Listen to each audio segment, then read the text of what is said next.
Hi fam, it's Dylan's mum Deborah. This is Dylan Friends. Oh my God, we've killed Michael Jordan's dad. I won the first Brownlow. The problem with that was I wanted it again. Hey Jared, delete the tweet. No, we're not here to break news. This is an exclusive. It's so silly looking back on for me because I remember just feeling like I'm not needed. I couldn't, in my wildest of dreams, imagine that we would win the flag at the end of the year. Damo's a lot funnier than people give him credit for. Hugely funny. But Andrew, a little message came across his phone and it was, give Job his Brownlow back.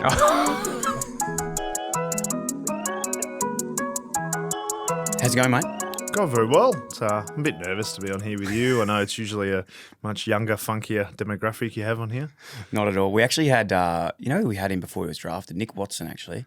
I was very pleased that he came in, but also what he's been able to achieve. It was Nick Watson, and funnily enough, another really good friend of yours, Harley Reid. It was Harley Reid and Nick Watson. Oh, they came in pre-draft. Did they? Well, yeah.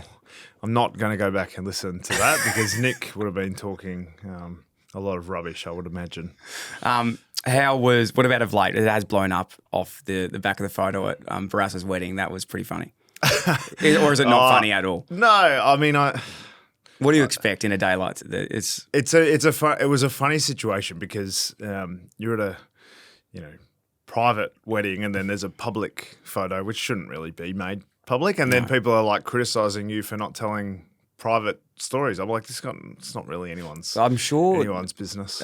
Tommy would be pretty quickly on the seating arrangements to see who was sending that one through. Well, if he's anything like most of us, we don't get very heavily involved in too much about the wedding. You just get the suits and the cars and make sure you're there. Awesome, mate. How you going? And congratulations on the last your whole career really as a player and a coach. But I think of late. The coaching prowess and what the Hawks were able to do last year was pretty incredible. This is a funny time of year. It's just before all the performance pressure comes and there's no feedback loop for how we're going. We do a lot of work and obviously all the staff put in all this preparation to plan a full preseason and there's not many variables. You might get an injury here or there, but for the most part, it's quite a controllable part of the season. And so when you get to this point, you say, okay, we've done what we wanted to do. Now we find out pretty soon if it was the right plan, and the boys couldn't question their effort and intensity and the way they've executed the plan. And time will tell if it was a good plan or not. Is it an interesting position to be in? I suppose every sort of team and coach leading into this time, as you mentioned, everything's going well. Everyone's fit after pre-season. Obviously, how well you were able to finish the season last year with the momentum and the hype, and it does get spoken about a lot last year, like the Hokball and the social media and all these things. Is it something that you've actually thought about heading into the next year? Like, how can we harness a young group to not get ahead of yourself is the wrong thing, but almost just to continue to keep grinding? Yeah, I think we've been quite true to strategy, I would say. So we were really clear about this is what we want to achieve. This is the plan that we want to head down. This is how we're going to build the list. This is how we're going to build the game style. This is what we need to do. And I think we get to this point and we need to remain consistent towards that plan and not change. I was listening to any sort of radio at this time of year and they have to make the finals and they have to make the finals and they have to do this and they're going to do that. And I think getting into that is not a great idea. I think what we've done well is stay consistent to the strategy. And probably the only thing that's different now is that there's evidence now that when we work hard, when we make gains, we actually improve. And so we've seen that we can improve. And so that piece of evidence to say, all right, we're going to get better. As long as we work hard, we're going to improve. Now, do we improve relative to the rest of the teams in the competition? That'll be the great challenge. But, have a bit of a taste of finals footy. And so there's this driving factor. We know we can get better if we work hard and we know how good finals were to play. And being on the right side and then the wrong side of them, desperate to get back there. So I think the players have very much driven that this year more than I think every coach wants their players to drive it, but probably this year has been a bit easier to get that to happen because they have a sense and have had a taste of that feeling that they want more of. Yeah, and I can acknowledge that was easily. Hopefully today that was the most nuffy question that I'll ask, but I think I just had to. I gave you the most generic answer. Yeah, no, I didn't mind it, but I think. You look what's happened of late with other teams, like, the Western Bulldogs. You see how quickly teams can go really well, drop off, and then drop off, go well. And even, in 08 yourself, you've got your own experience with winning the flag and then not being able to sort of back it up the next year. So there's a lot of experience on things don't just roll around now, do they? Yeah, I mean, we talk about it fairly regularly. Complacency doesn't announce itself. Always just sort of sneaks up on you. And, we've seen lots of teams have the ultimate success and then miss the finals. I think 3 of the last 4 premiership teams have missed the finals. So that, there's a reason that happens. And I think for us, we are very, very clear that we went from sort of 15th to 6th, and that's one part of the journey. But right now we're equal 18th or equal first, depending on how you like to look at things. But the gap from 6 to 1 is pretty significant. I think those very best teams of last season and this season will be who we need to compete with so regularly, and being able to compete with the best teams when it matters is a heavy focus for us. Probably this time last year it was about putting us in winning positions, and now it's going to be about competing with the best sides, when it matters. Yeah, hunting versus hunted, or whatever way it goes first. But it's really interesting. We actually did a stat this morning. We're talking on the Footy podcast we have about, I don't know if you know this, and I actually don't even know if this is correct, so take it with a grain of salt. But apparently over the last 3 seasons, one team from the bottom 4 has made the finals each year. So Collingwood, Giants, and then I think it was you guys. Right. Last year. Yep. Well, so we finished bottom 4. Yeah. So that makes sense. Yeah. Yep. So it's it could even be someone else as well, but very interesting to see how even the comp is this year. Yeah, and I think when you look at 3 of the last 4 premiership teams haven't made the finals. It's quite a, you wouldn't think, like Geelong won on the premiership and then dropped out, but then, they bounced straight back up the ladder, as they always have a knack of doing. So I think when you look at teams like that, it'll be, there's a lot of teams that are very, very high expectation this year, more than other years, but maybe I thought that every year. Can you give us a bit of insight into you as a player and maybe the mentality you had as a captain and a leader in the team versus the coach you've evolved into with the team that you have? And maybe there's a question in here somehow. Maybe if you were a captain of the current team you're in now back in the day, how would you have felt with the personalities that you've got in the team, which really do make, great impact on the side?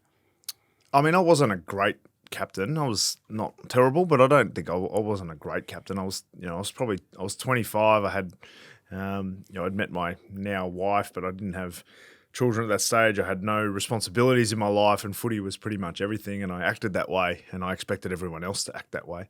It's amazing the learning curve you go through when you have your own children and the expectations you might have had of other people that you just had absolutely no empathy for. And I think that was a pretty steep learning curve for me. So I think my leadership is built from empathy in a way, understanding different people, and not just around family. But I also remember being sort of 25 and 42-year-olds telling me how the world worked and thinking, not sure about that. Everyone was criticising the iPhone, saying it's not going to catch on, or the internet's going to be a fad and all those things. And I think now when our young people are saying TikTok's the way of the future, and AI is going to take over, it makes sense to listen to the younger generation. And I think I wouldn't have had the empathy or understanding or life experience when I was 25 to handle those things. And I think I'm sure I'm going to look back, when I'm 50. At what I'm doing now and think, I was missing a lot of things as well at this stage. But probably my growth in that time is understanding everyone's driven by different things, everyone's motivated by different things, and it's not your job to motivate them by the things you're motivated by. Your job is to understand what people are motivated by and how to create an environment to help them get the best out of themselves. Was the biggest learning in that from having kids, or was there other conversations that impacted that as well, or did anyone ever come up to you and say, like, hey, mate, you're a great leader, but how about you actually learn this a little bit more? Oh, I mean, so as a footballer, like, people were very, very heavily focused on, the being, recognisable, or, fame, or, financially, it's obviously a good occupation, particularly when you're young, when none of your friends are making too much money. They're all, going to uni bars on Tuesday nights or whatever while you're at training. So there's this big focus on the good things about being an AFL footballer. The thing that I think is missed a bit, and people don't appreciate it until later, is how many resources and professional development. So for all of us, or for people in in other jobs, they always want professional development in their package if they can get it. But as a footballer, that is just loaded into you. We're pouring in as much professional and personal development into our players as we can, because a large part of it is we're trying to make 18-year-olds act like 25-year-olds. We're also trying to make 32-year-olds act like 25-year-olds. So the amount of resources that get poured into young people, I think, is massive. When you're 18, 19 years old, you're getting public speaking education. You're going to speak to, bankers with, boardroom lunches, but you're also going to a hospital to meet children who are unwell, and there's this amazing diversity of your conversations. And I think as you grow up, certainly for me, it was you get loaded this same feedback loop, which is so normal for an AFL person. Hey, you're not good at this. Hey, you're great at this. Hey, you're not good at this. Hey, you're great at this. And that is just so consistent, and it's normalized in our world. And I had a lot of feedback, good and bad, for such a long time. But just because you hear something a lot doesn't mean you understand it. And when I started to actually understand it, that was when I probably made gains in the empathy and understanding other people realm, which would have been around my late 20s, I guess. No, it's a great insight. I've always said, even for myself personally, having a small time in the game, but it's like a uni degree of life. You can't buy that degree. You're so blessed and lucky to do it. And I see all the young kids coming through now and how well they're set up for success, not just in playing footy, but also just personally with all the courses and connections and all those things that you can make. It's a really special place. Yeah, I would say if you're trying to employ people, if you ever have a ex-footballer as an interview, chances are they've got a bit less life experience with, they might not have travelled as much. They might not have, been in a workforce and worked a 9 to 5 as often as the people they're being compared to. But what they do have is a whole group of skills which are very highly transferable. A lot of people who go into other businesses, they're like, man, there's just let's go. And there's this real action and get things done mentality within AFL and all elite sport. And I think it's something you take a little bit for granted when you're inside it. Bloody oath. Sammy, incredible start. Good start. Good first sort of 15 minutes. Had a lot of impact, a few contested possessions, etc. To be frank, cards, Carly Miranda, one of our good friends, absolute weapon. She's got these amazing cards. We did these the other day. I got 3. I picked out 3 for you. Okay. Little icebreakers. I'm a little bit nervous. Yeah, they're icebreakers. So the first one is, tell me a memorable travel story, funny or disastrous. So I'll tell you a disastrous one. We went to, some listeners or watchers will know I got quite sick in New York.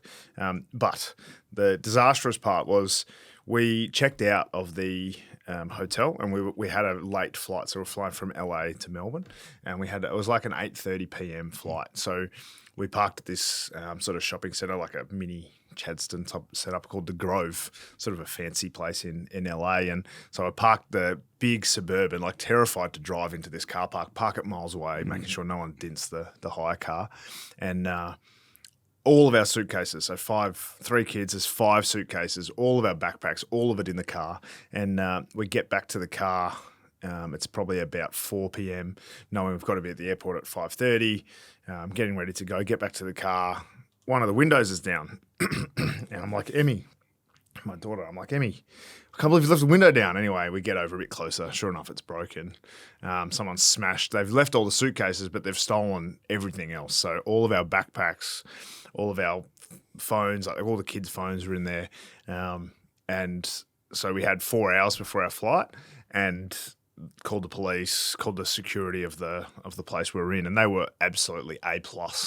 And through all the Apple stuff that we had that had been taken, AirPods and iPads and stuff, we actually ended up finding everything. So they'd stolen our passports as well, so we weren't going to be able to get back into the country anyway. And we were going to be stuck in America. Not a great place to be stuck without a passport. So, but within 4 hours, the police had hunted these people down, found them, and we got it all back, made our flight, and lived happily ever after. You made the flight. Made the flight. My wife got a letter the other day saying, "Can you come over and present evidence against the?" You know what? I think we're putting that one behind us. We'll just let that one go, because apparently it was like a felony because of how much stuff there was. Yeah. In fact, the Grove was so amazing. We had a couple of pairs of the big, Apple headphones, and they just had an Apple store, so they went and grabbed them. We said, "We're so sorry," and then they gave them to us, and we said, once we got our stuff back, we tried to give it back, and they're like, "No, keep it." So all of my kids now have got these like $1,000 headphones. That's amazing. That sounds like an inside job almost. Yeah. Well, actually, no, it was way too much stress. Way too much. I was quite sick still, so I was wearing a mask. Because you had pneumonia. Yeah. Like, did you know at the time it was pneumonia? No. So, no, I ended up in hospital. I thought I was just a bit crook. And like, if you've been like this is your life's holiday, and then you start feeling a bit sick. Like, you're not admitting you're sick. Like, I'm going to get through. I'll be fine. And then obviously I lost that battle. Yeah. So that was pretty serious. Like, pneumonia is it's not like a easy thing to takes a bit to get over it. Yeah. I mean, it took. So I was in hospital for 6 nights, and so 2 nights first, and then another 6 after that. So ended up 8 nights overall over Christmas. So it was not ideal, but that's all. I live much more healthy lifestyle since then. Actually, What impacts it had on you just to do that? I think so. It's funny as an athlete. You live healthy to perform well. I did. I'm not sure everyone does this, but I lived healthily just so I could perform well. Health was not the focus. Health was the byproduct of trying to perform. And then once my career finished, I'm like, okay, I don't need to perform anymore. How much sleep can I get away with? I'm just going to have the minimum amount and see how well I can function. Because then if I get 2 extra hours in my day, like, how good. That was my sort of attitude. And so I probably, those couple of years after I had retired, didn't probably live a very healthy lifestyle. And, I wasn't outrageous, but I would just, stay up too late and wasn't eating very well. And then once I got sick, I'm like, okay, just probably sleep a bit more and eat a bit better. And, just everyone's okay with not being an athlete, but you got to be, a little bit healthier than I was probably being, I felt anyway. It's an interesting point. My business partner, Adam, gave me some really strong feedback last year around a similar thing. Like, when you're playing footy or coaching or anything, you're sort of getting paid to be an athlete in a sense still and perform at high level and look after yourself. And I was just avoiding all those things as well, like eating poorly, and in turn, my physical health wasn't looking after my own mental health. And then when you sort of have a bit of a scare in that sense as well, you just go like, fuck, I never want to feel like that again. Like, so physical health for me now is just incredibly important. And it's funny, like, I know you haven't spent a lot of time out of football because you've sort of been in it for so long, but I don't know if you feel this as a coach now, but the things I used to hate the most, even like pre-seasons and those hard sessions or anything, you almost crave putting yourself under that pressure again. Like, you don't want to do it, but you really miss the challenge and being forced to get yourself out of your comfort zone. Yeah, I mean, I think I remember my first run after I retired. I'll never forget, I was running up this just a slight incline, and, the years, the 20 years of just saying, never stop, always more, always more. And then I got sort of just started to hurt a little bit, just right at the start of that little man. And, he's pretty quiet by then. I'd been around. And I went, I started walking and I just never ran again. Basically, I was like, well, that's it. And then until probably 12 months ago or so, then I was like, now I find myself, working a bit harder. So, the ebbs and flows. What was your hardest preseason you ever had, and then the hardest one you've been as a coach? I mean, I think I'm not sure exactly every year or trip or experience. Yeah. Every year was hard. I remember we're doing a session, I spent my whole career not able to quite keep up with the top group, but being just in front of the group behind them. Yeah. So I spent the whole group desperate to catch up and terrified of getting caught. So that was where I sort of spent most of my time. So, there'd be 8 guys in front of me and there'd be 8 behind me, and I'd be in this sort of purgatory in the middle. That's how I felt anyway, whether it was a reality. And so I do remember one preseason we're doing 2-minute runs, and I was like 20th, and I'm like, man, something is seriously wrong with me. I ended up having a blood test, and I just had been overtraining, and I was lacking whatever vitamins there were, and I just had a few days off, and then I was okay. But when you're overtraining so much that you can't keep up with your normal position, you've you've had a good crack at it. So, I mean, I was fortunate. Andrew Russell was our fitness coach for a long time, and he was absolutely A grade for me. And then Peter Burge, who was originally at Hawthorn in like a weights role. Now I've got him back to Hawthorn, and he is absolutely A grade. And I couldn't be more grateful. This time of year, I have so much confidence in our players' physical makeup because of him. And I think when you're a head coach, having people in your corner who you know are experts at their job is such a great feeling. I know we're not going to be outrun in games. I'm very confident in our players' physical makeup, and having Burgee and his team make sure they're really good at that. I'm not sure how they would rate the preseason. As a coach, it looks hard all the time, and every time I run with them, I'm like, man, they're getting fitter and stronger every year. But I'm sure it's just me going backwards. Is Cade Simpson nearly winning a lot of your running as well? He's extremely fit. Cade Simpson and Dave McKay, they're both. So I turned up. So we went out to KCC, which is our new training facility, and it's being built at the moment. It'll be finished by the end of the year. So we had a session out there with all the coaches just about how the office is going to be laid out and all that sort of thing. So we're meeting at 7, and we got to the coaches and said, all right, let's meet at 6:30. We'll go for a kick on the oval because they've just put grass down. It's absolutely pristine. And so I got there 6:30. I got there about 6:25.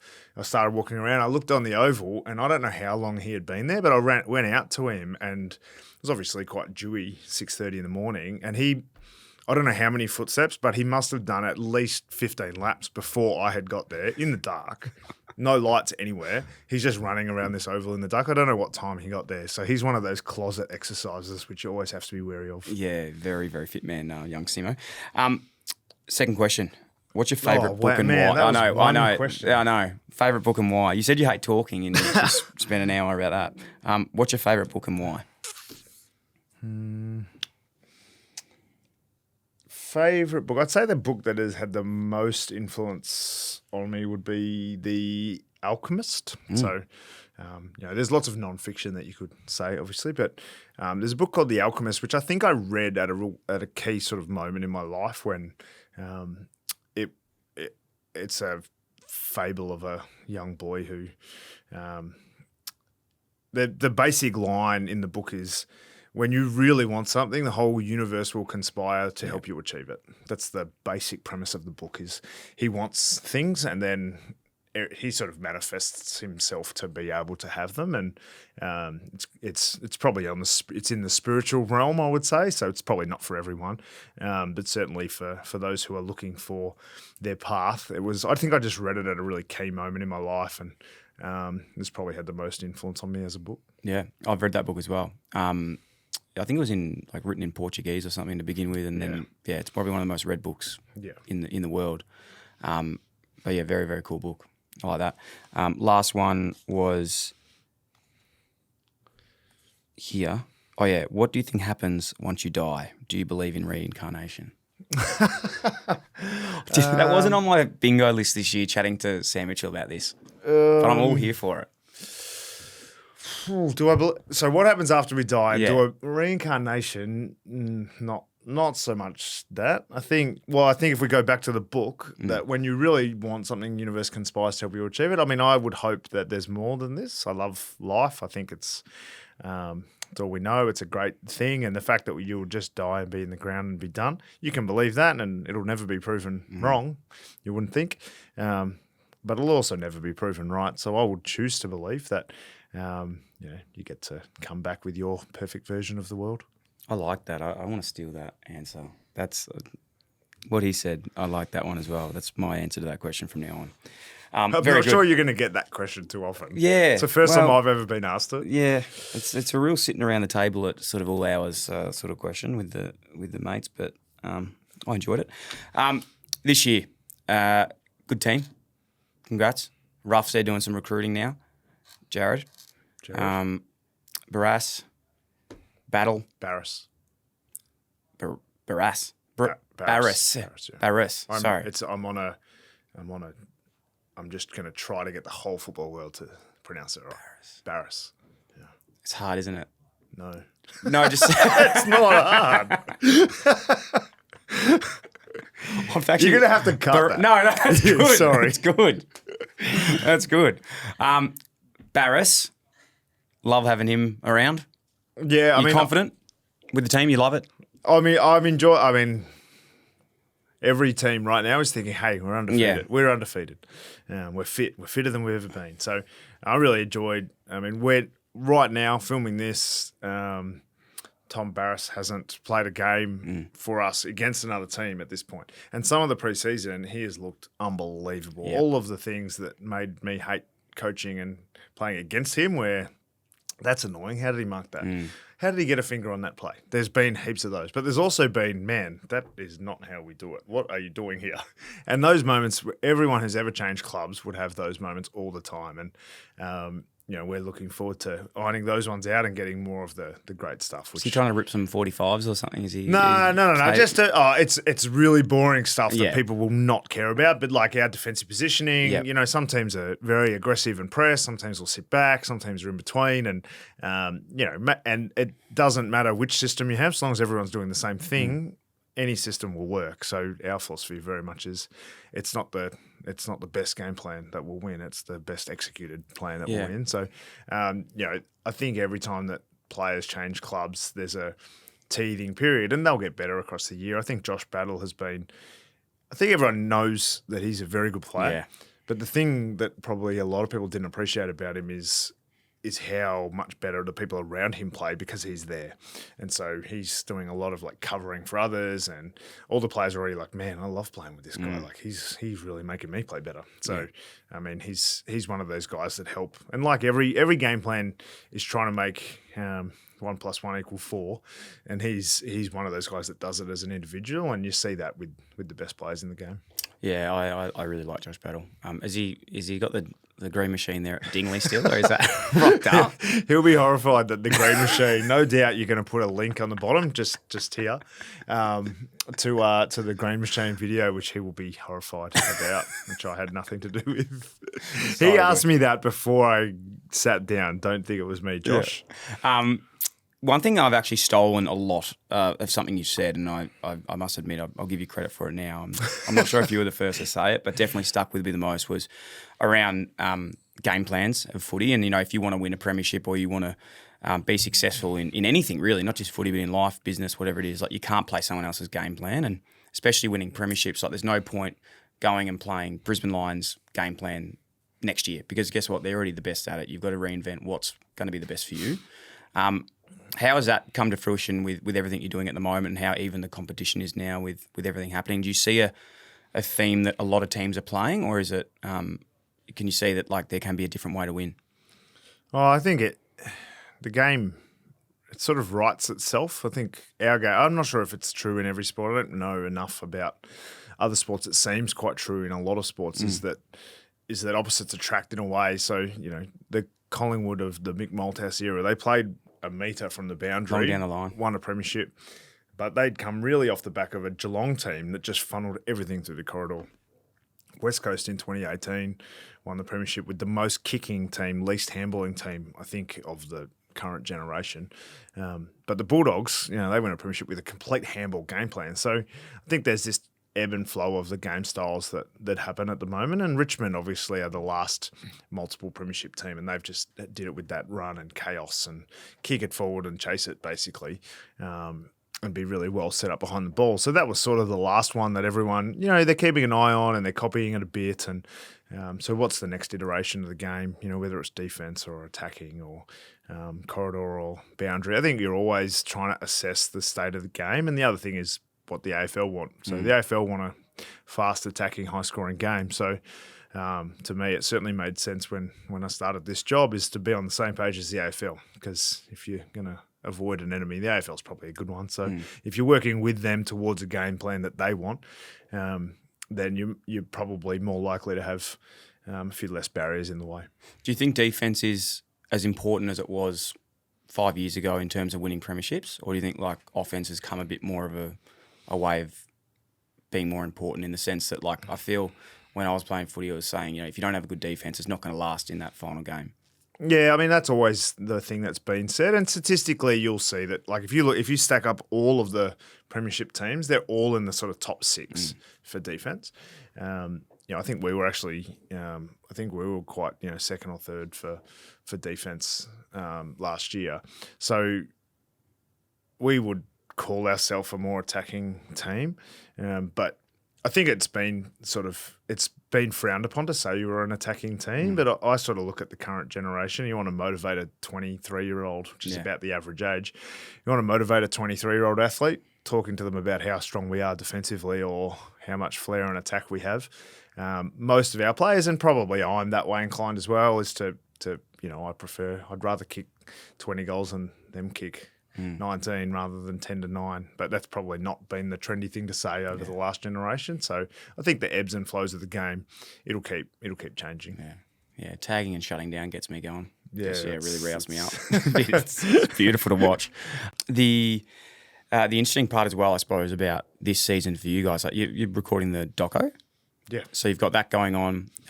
Obviously, got a really, really bloody exciting list coming into the game as well. And then there's some romance of last year around even with Ken and the game at Gather Round. That's my one game I'm actually going to this year, is Sunday at Gather Round. I know we might think it's funny, but it's so good. I love it for the game. How do you deal with that from obviously there's a perspective of being a coach and your system and process and everything going on, but have you had to sort of learn to love the business of football as well, and how good it is for Hawthorn, maybe even as a business and bringing in the sponsorship dollars and money and stuff like that? Well, right back when I was playing, I remember I had a level of understanding about the economics of the game. So salary cap was going up, people were getting paid more. And where was the money coming from? The money comes from public interest. Now, how it gets there, how it gets funneled, whether it's from TV rights or sponsorship or whatever. But the reason that there's money in the game, the reason we all sit here and people listen to us, the reason you have a podcast, the reason I have a coaching job is because there's public interest.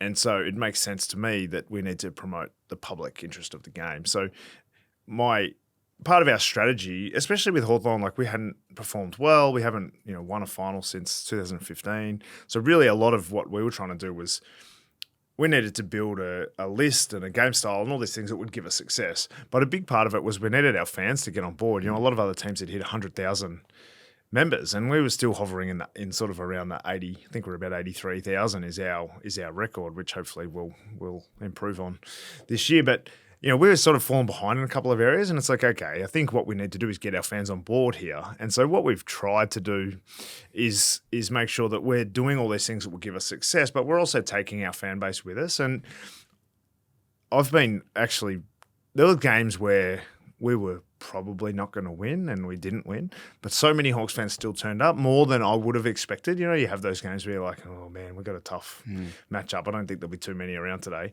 But then they would actually turn up, and I think that gave us confidence that even though perhaps people didn't agree or understand our list strategy and what we were trying to achieve, our actual fans believed in it and were behind us anyway. And I think that gave us some confidence that the strategy was being bought into by Hawthorn people. And now it feels funny because everyone's a bit like, oh, why are you doing the doco? And I completely understand that, but it's actually consistent with our strategy from the start. And for us, if you think about an AFL training session, there is between 3 and 5 cameras on every player every minute of that. Sometimes mostly it's zoomed out or whatever, but there's one at each end of this, one and one from the side, plus our social team or whoever will be walking around with their Hawks kit, taking photos and videos that the fans love. So for us, inviting one more camera, they're all in Hawks kit. It's just one more camera out on the oval for us. And the fact that they're not getting paid by Hawthorn and they're not Hawthorn employees, they're still working in the interest of Hawthorn because they want us to look a certain way.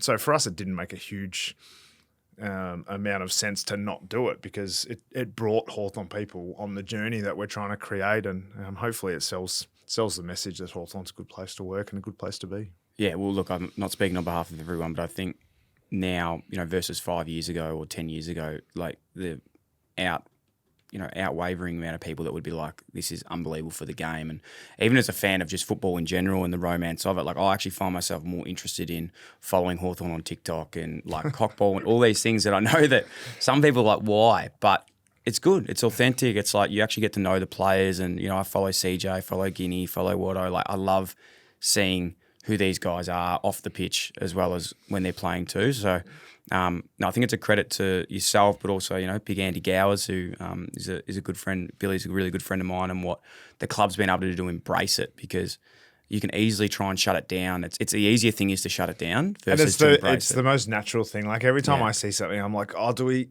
Oh, that's right. Yeah. So you like your instinct is still. My instinct still is, do we need that? Does it help us? Yeah. And the question really has to become, does it hurt us? And then if it doesn't hurt us and it helps Hawthorn, I mean, the betterment of the whole game and fans from other teams liking this is a bonus, but it's certainly not sort of my focus. I think, if we can get Hawthorn people to understand our players, to get to know our players, to get to know our staff, to be on the journey with us, then regardless of how the journey goes, whether there's ups and downs, which there's definitely going to be, having Hawthorn people on that journey with us and having a level of understanding that they feel committed and connected to their football club, if we can get that, I think we're doing some good things for Hawthorn people. Your coaching career started obviously whilst you were sort of towards your leadership at Hawks. What impact did the relationship with Clarko have with you as a captain coach? And what were some big moments in that? I think he coached me for a long time, and I saw lots of evolutions of the game, but also of him and how he coached different players at different stages of his career with Hawthorn. And I think, whenever you have a coach for a long period of time, you learn lots of different things from them. And, there was some key moments. I remember Fags, there was one year where I had been like, they'd been gone pretty hard at me. And then in that next off season, Fags in particular, but Clarko, they were saying, "Oh, see how Mitch does this. See his kicking. We need to do this drill and need to work on this thing." And they use me as a positive example. And it's like, oh man, they've turned my mood around like that. And so sometimes you realise that they're a fair bit ahead of you. They're a fair bit older than you, and they're doing things that they have a bigger plan. And maybe, especially when you're in your 20s, you kind of one day, today is the most important day, and tomorrow is the next most important. Whereas I think as you get older, you recognise the beauty of time. It's a really good point. I even as someone like that played in footy now, I always think back to my relationship with coaches, and I probably estimated how much they actually think about, the long term, but also just in general. They have 44 other guys, sometimes plus, that they're also thinking about, when that one player is only thinking about you. Yeah, which can be really hard to manage. It's a horrible part of the job, and it's taken me some getting used to. Is the amount of key relationships you have. You always got, you mentioned Andy, and you got, Ash Klein, the CEO, and then the footy manager, Rob McCartney, and the head of comms, Matt Dixon. He always wants a shout out, so g'day, Matt. On your dick. That we have all these relationships that are key outside of the playing group, but then you've got 44 players, and the amount of times that they'll remember, they remember most of the words that you say. So you need to be really careful with your words, and you need to try to keep track of, who you haven't seen for a while. And it's one of those things, like, I'd love to spend half an hour with every player every week, but it's just 22 hours of your week, and that's how can you do that in a way that, because you need to, because it matters. But it's one of the things that has been taking some getting used to, if I'm really honest. Yeah, well, I can still remember like walking down corridors and they look a bit different. You go, fuck, was that me? Did they hate me? Oh, fuck me. Yeah, you're making me self-conscious. I know. It's just, I think it's just I think being wary of it is a problem. So as long as it's in the forefront of your mind, I think that you're going to be making the right decisions. Yeah, it's just when you probably don't realise how. But and I think it's sometimes. Sometimes you're not having a good day, or sometimes you've just received bad news about something, and then you have that face on walking down a hallway, and then that just creates more problems. I think being conscious of how you look is something that I got good. I had a mentor when I first got the job, and he said, there's nothing you can do about this, and it's not you, it's the position you hold. He said the two most asked questions in your organisation over the next 6 months will be, what's wrong with Sam, and what does Sam want? And there's nothing you can do about it, but just be ready. Those two things will be on everyone's lips all the time. And so I try not to look too grumpy too often, but then I think, I was pretty happy today, and then I'll see a photo on socials. I'm like, oh man, that's not what I thought I looked like in that moment. Who knocks on the door the most? Who bangs the door in? For which? For chats. For chat, mainly, I mean the older guys. Yeah. I think when you have guys with kids, guys with more sort of life experience or been around a little bit more, they're much more comfortable, sitting down, saying good day. They'll sit with you at lunch and say, what'd you get up to last night? Whereas, the younger guys still, they think of you as the coach. You're not really a human to them, I think. So you try to break down that barrier as much as you can and have a fair bit of banter. But guys like Frosty and Luke Bruce and Jack Gunston and those types of guys are the ones who you just have general sort of chat with. Carl Amon, Jarmanimpi, those sort of guys. Who's like one that you struggle to, not because of a poor, great relationship, but just struggle to get a hold of? They just never want to chat to the coach. Watson never can find Watson. And if I say, mate, come and have a chat, he'll bring Guinea and he'll be like, oh, what do we do? And I'm like, I didn't ask to see him. I'm just, and they're like, but they love to, if they're talking about footy, they'll love it. But I'll be like, oh, what'd you get up to last night? He goes, what'd you hear? Yeah. I'm like, I'm just having a laugh, mate. And they have a good laugh. But if you're trying to get hold of him, so we have a sort of a thing around the phones. Like you can be on your phone, no worries, but you can't be in your phone. So basically, if I walk past and I can swipe your phone off you, that means you didn't know I was walking around and stuff. And it's like, oh, that one's going to be mine for the day. So Watson's the best. His is the easiest phone to get by far. Well, you can use this one. We used to call it, is it a footy club or a phone club? Oh, yeah. That's take that. Dad joke. They won't like that. They'll be like, oh, here we go. As we spoke about the coaching, moving through to West Coast, that was incredibly random. I didn't see that one sort of coming. How did that work? So Adam Simpson was an assistant at Hawthorn, and we got along really well. He's a great coach for me. And when he went to West Coast, we obviously kept in touch. I was getting older. I played till I was 35-ish. But it was sort of the first of players to be a one-club player.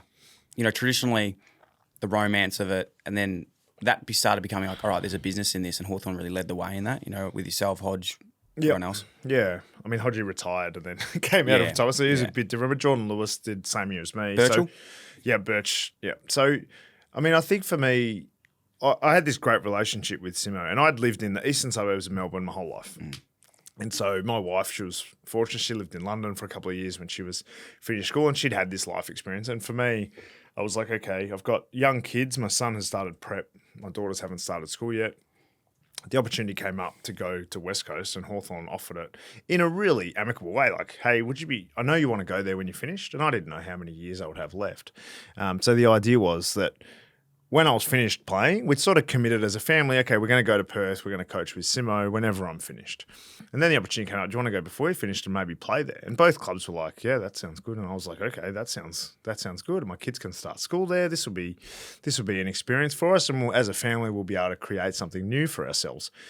So we went over with Simo. And I mean, I never felt like I wouldn't be a Hawthorn person. Like I was 35 or 34 maybe when I went there. Like I had played my whole career. I played 300 games for one club. So I never felt like this is ruining my legacy. I'm not going to be invited back to Hawthorn. It wasn't. I knew I was, in my superannuation era. Yeah. So I was thinking about what I could do for the future. And I had really been really passionate about coaching. And Simo, even when he was the midfield coach at Hawthorn, he was getting me to take centre bounce meetings and really given me a lot of responsibility. And so as a player, I loved that. And so the opportunity to go and see something new, to live in a new place, I think was a great experience. Whilst you're doing a lot of coaching and I suppose transitioning into that, the next phase of your career, I still find this one of the most random things ever. And again, I know coaches are humans now, but thinking back to the Jake Waterman podcast we had over in Perth, he was saying that you're one of the most fierce COD players and I just couldn't fathom that Sam Mitchell, the coach of Hawthorn now, was playing COD every night. I'm not sure I was playing every night. COD, fair bit of FIFA. Bit of FIFA with the boys. Bit of FIFA going on in that era as well. So, I mean, I studied quite a bit. Yeah. But for those who go to uni, it's intensity mixed with a lot of space. Yeah. And the intensity, I worked pretty hard at my uni stuff, but when the uni wasn't on, which is a lot, you got a fair bit of free time as an AFL player. So there was a fair bit of, and I think when I went there, I think now it's golf. Like everyone's Yeah. playing golf Yeah. now, but if you have kids, golf is not a very practical game for you, particularly when they're little. But there's like how to, I think we went through like a poker era. Maybe Campbell Brown was big in the poker. He kind of just stayed there. But Didn't develop I into think the when club. you're involved in any sort of organisation, it's not like in football clubs you meet at the pub on a Friday night for a beer. Like that's not the thing. So how do you connect with the people? And so I'm coming into this new club. I'm going to be their coach, and they all know that. So I'm a player, but I'm also not really a player.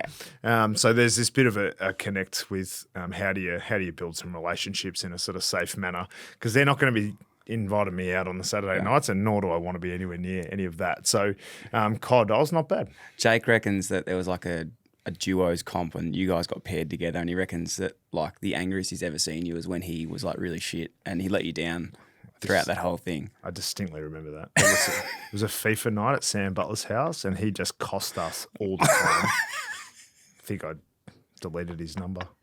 It was a mistake. He I should reckons have kept should have kept it genuinely flat, which is fantastic. I think that like living in, you realise like those clubs, they do it hard. Like that travel, we found it really hard as a family. Like I found all this connection and I had all this drive, but as a whole family, like my mum was getting quite, she was getting older and she had a big fall, broke a hip when we were there, and that being the distance from there. And at the time, for the five of us to fly home, it was super expensive. You need hotels, you need flights, it's full days. Like I think you have an appreciation for the people who do that travel on a, I think like if you look at Liam Duggan, he's from Melbourne, he's been there for probably 10 years now, and the amount of stuff that he's given for that club, I think that is a challenging part of living in Perth, and we lived there for 2 years as a family, and it brought us so close, close to family, because you really only have each other, and I felt like I felt like as a family, it wasn't good for us to be so isolated from our own families, and it's given me an appreciation of it for other people. So, when my mum was sick, and we didn't feel like it was a viable thing for us to stay there. But when now Tyler Brockman is with us, and he was an absolutely fantastic young man. He just had twins, and he comes to me and he's like, I want to go back to Perth with my family. And so my level of empathy, which we talked about before, the understanding of that was so different. So the life experience that trip gave us, I'm so glad that we had as a family. No, it's a great way to look at it. I couldn't agree more. I think like having a young son now myself, I always think, very much into the future, but the biggest thing you can do is move away for a couple of years. And I think it's a lot harder if you're not in an AFL system where sometimes you get forced those decisions yourself. But to go away and have that life experience, like when I went to Sydney, you just grow up so much. And yes, it's hard being away from family, but you actually grow even better, because when, my mum used to come up all the time, she wasn't just doing my washing at home. She was like, we'll go out, spend the day together, have these amazing relationships, which is very special. We spoke about earlier as well around the importance of like self-development and how much like the AFL and with the Players Association, the Coaches Association, I suppose, support people in that. What's been some of your favourite, I suppose, personal development stuff you've done? Like I've seen you sort of go over and with a few sports teams and learn a bit from them.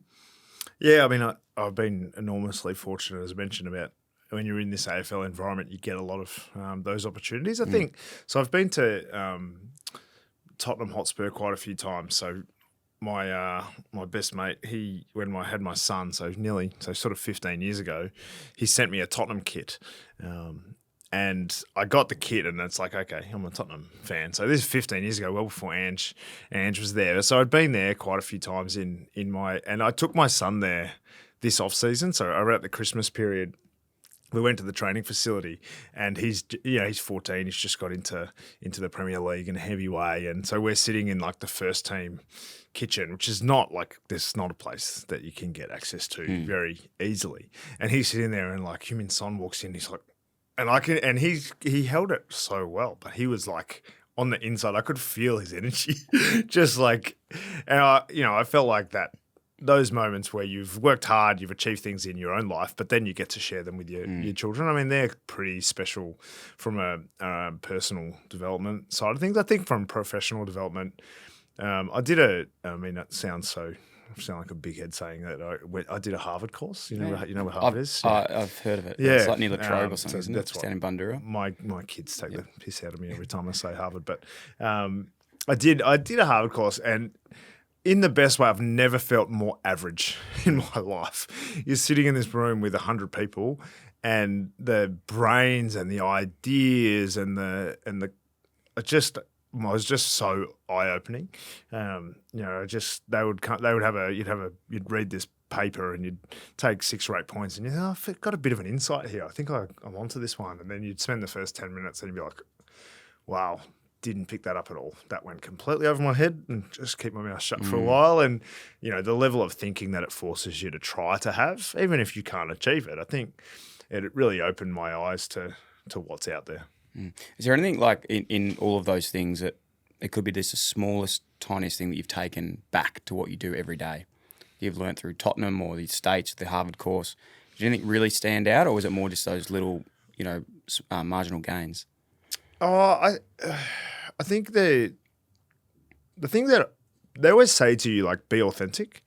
It's really like, be yourself. That, no one's more qualified than you. Like, great. Like, how do you do that? Like, how do you know who you are? How do you be that person? Like, I think everyone wants to be themselves, but we're all picking up things from everyone around us all the time, and so we're all adapting to our environment every moment. And I think whenever I've done any learning in particular, what I find is things that I already have a sense of, what these things do, they give you a system to make it work holistically, or they help you understand yourself at a different level. So, for instance, I get very, very frustrated when the same thing goes wrong multiple times. So once we've made an error, it's like, say there's a scheduling error where 2 of the groups are meant to be in the same meeting room. If that happens, I'm absolutely fine. Like, all right, we made a scheduling error. That won't happen again. And whatever the process was that broke down, finding what happened and ensuring that doesn't happen again. To me, that's a great way to run any sort of business, any sort of organization, any sort of family. Is you make errors, great, own them, fix them, make sure they can't happen again. And I think being able to systemize and implement that throughout every part of my life has been a key part to, not to say, I'm sure my wife is going to probably listen to this and go, any danger you could do that? Because I'm pretty sure you've done the same error with that. You've shrunk 12 of my jumpers now, so maybe don't put them in the dryer. So I still, it's not every part of my life, but you try to implement those things. What about the importance of the people you surround yourself with? Like, I know it's nearly as common of saying of like, be yourself, everyone else is taken, but these sayings are prevalent for a reason. I think like sometimes you can look over them and on how important they are, and especially as a senior coach, like even I've been in situations where you look at people that surround others and you go, fuck, are they yes men and women, or are they people that are actually going to surround and challenge you to make you better? Like, have you found that in football or just in life is extremely important? Well, I remember you talking about Simo, and when Cade Simpson, our backline coach, I remember when he got the job, I said to him, if we don't fight, like, it won't be worth it. So make sure we fight. Like, we don't want to agree on everything. So I think that having people around you who are willing to question you and you're willing to question them, but it's for the same outcome. And we mentioned it already about one of the benefits of being in jobs like we've had, and even you said your business partner gave you some feedback about how you were living your life. Like, that's like a good friend. And if you want to surround yourself with people like that, people, who, appease you and, maybe enable you and things, think they're not going to be long-lasting sort of friendships, or if they are, they're not going to be particularly deep. So making sure that you have people around you who are, willing to be honest, but also are better than you at something. So like, I can look at every person in the Hawthorn Football Club football department, and I'm like, they are clearly better than me and everyone else here at this thing. And it's no different to players. You want players who are better than each other at something. No one's got the best of everything, and you want to make sure, hopefully no one in AFL world has the worst of everything. So they need to be the best at something. Who is one of those people that you go to that if you need some feedback on something, you mentioned Sim obviously, but is there someone else in your life that you can go to for some really direct? Outside of footy? Outside of footy. Yeah, I mean, definitely. Fortunate that I've got some mentors who are, not sure about this press conference. You need to be careful when you say that. This sentence could come across like this. there's a few people in the street that give me some pretty honest feedback. And so you have to know who to listen to. And I think a great mentor of mine, he always said, feedback is like a plate of food. If someone offers you a plate of food, like you always say thank you, but you don't have to eat it all. So I think that I always treat it a bit like that. Like I'll finish pretty much every meeting that I take and I'll go to the coaches and go, like, how was that? What did you think? And we finish every training session and we have a little round table about, 1 minute from each coach about how they thought the session ran. Not he trained well or he kicked well, but all right, the cones weren't set up here. Where should the balls have been? Why didn't we have the bibs ready at that drill? Need to make sure we're set that game up a bit bigger next time. So every training session we're improving.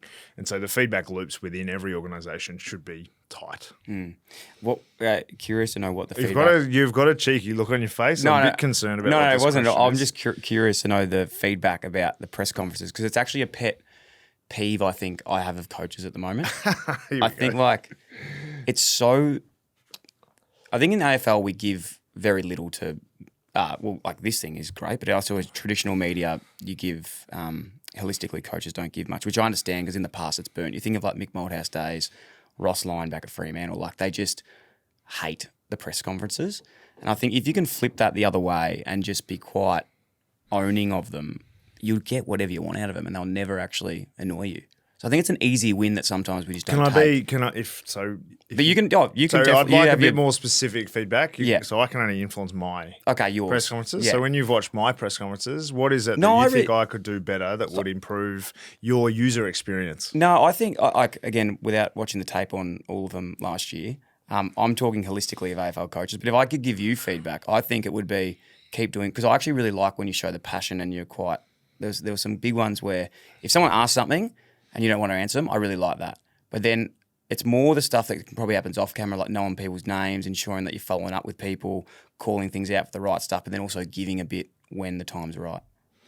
Yeah. Do you have relationships with a lot of... media people? Yeah. Oh, not particularly. Yeah. There's obviously guys that you know and that you've run into, and lots of guys in the media I might have played with and against over the journey. So there are some relationships, but again, we went back to who are my key stakeholders to build relationships with? Not really them. Well, it's not. I mean, it's important to have. But can't you see it as a something that can actually benefit you? Like, not even thinking I want to be mates with them, but you can use it as a tool. Yeah, I mean, do you want me to give you a call every now and then? Is that where this is going? What? Do you want me to give you a call every now and then? Yeah, if you like. I'd love that. I think most media people are hemmed into clubs at different stages. Doesn't mean they're talking to the head coach. Yeah.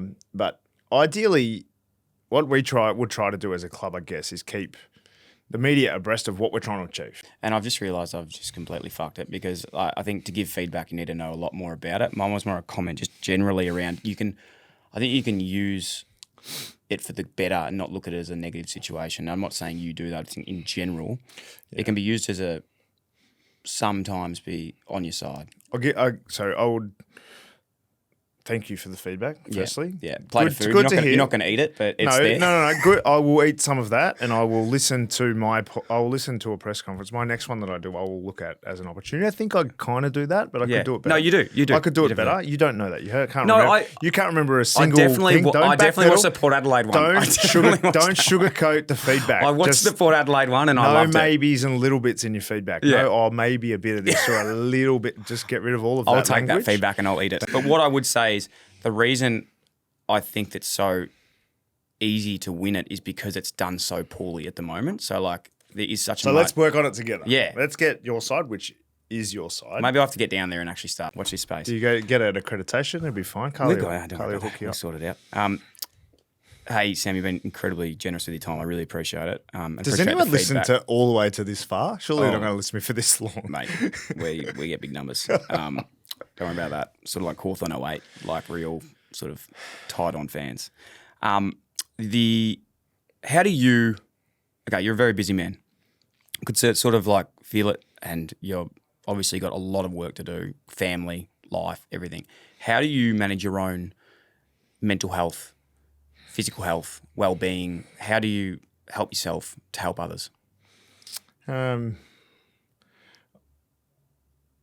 I've learned a few things in my journey, I think something it sounds like a funny thing to say, but you're nowhere near as important as you think you are.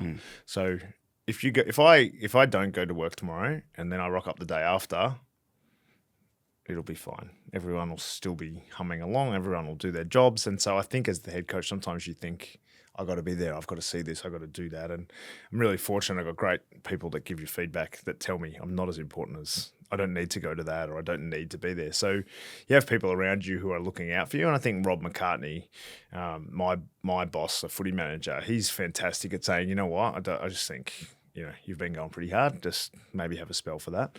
And having Brett Ratton on our coaching staff has been really good for that as well. The other thing is you just find joy in the things that you like doing, which 95% of my job I love. And so I find joy in it. And I don't feel guilt for feeling joy. I think sometimes you might feel guilty for running around with the boys and having a kick. And like I enjoy that part of it. I enjoy the banter of still being, having one foot. I walk in the locker room, all I do is get sledged now. But I enjoy that as well. So finding parts of your job that you enjoy and promoting those and spending time with those, I think there's lots of joy in this job. I think people regularly will talk about how hard it is, and it's not for everyone, that's for sure. But I love 95% of my job, and so I'm not going to go and complain about the 5%, which is not ideal. I think for the most part, I choose it. No one's putting me in this position. It's no one forcing me to do it. I love what I do. I worked really hard to get to this point, and now I've got near enough to the job of my dreams. I'm going to enjoy every moment of it. So I don't prioritize it over other things as well. So I don't put my head on the pillow at night and think about how to win this week. I got 3 kids. I need to get the best out of them. I've got a wife. I need to make sure that our family is happy. I need to make sure we're living the way we want to live, that they have everything that they want to have their best lives. And they're much more important things to me than the wins and losses. My wife's pretty quick to point out that we play football, and so have fun at work, as she'll call it, but she'll be like, oh, have fun. How was your play today? And so, it is a game, and I love it, and I've spent the majority of my adult life doing it, but it is a game. Yeah. So what do you do to manage that then? Fitness? You said earlier, we probably answered it in the sense of looking after yourself a bit more. Because to go back, I'm a big believer now, since I've had a son, I've realised how much I actually need to look after myself to look after them. Yeah. And if I'm avoiding all those things, you're not going to be good for anyone. Yeah, I think I've prioritised it pretty well. I always try and find a time. So my aim this year is 10,000 steps every day. That's a good one. So I've got an Apple Watch or whatever, and I make sure I get my steps in. So sometimes late at night I'm walking around Hawthorn just trying to get my steps in. But I think my wife and I, we work out together. Our kids, we try to have a family athletic sort of lifestyle. Yeah. And you just have to prioritise it over other things. And we sort of value our health of our family. So it's something that I didn't prioritise, again, before. When I got sick, I had never, it wasn't a priority. It was like health is, I just didn't care about it. I was just going to live forever because I was young. Then I realised I was not particularly young and I could get sick. And that scared me a little bit. So then I was like, okay, I need to actually put some respect into my body and understand it a bit more. So I've been a bit better, but it's not a heavy focus for me. But I know that we need to do exercise every day and, eat what we like sometimes, but not all the time. Last question. Who are you most excited to see this year line up for the Hawks? Give us a little... You're asking me for my favourite players. Well, not your favourite. Maybe just give us someone that's on the rise. I'm not giving you any names. In the footy record, I think it's the players' favourite question because every week... Coach's pet? Yeah, they have coaches. I don't know. Who's the coach's pet? I don't think it was in this year. They all banter about it, and then they sledge whoever it is. And then whoever it is, I have to be real hard on them before the game. So right before the game, they'll read who's the coach's pet. And last year, if it was Dylan Moore or Josh Weddle, they wrote a lot, but he's also the whipping boy. So he's like the favourite and the whipping boy. Yeah. So depending on which one they put him down for, I'd have to go at him or give him a big cuddle right before the game. So I'm not giving him individual players. Okay, good question. Good answer, sorry. Mate, well done. Genuinely cannot thank you enough. Been wanting to tick this off for a long time, so thank you. Best of luck for 2025. Really keen to see what you and the Walkers can get up to, mate. And can't thank you enough for your generosity in coming on the pod. No worries. Really there. Thanks for having me on. Cheers.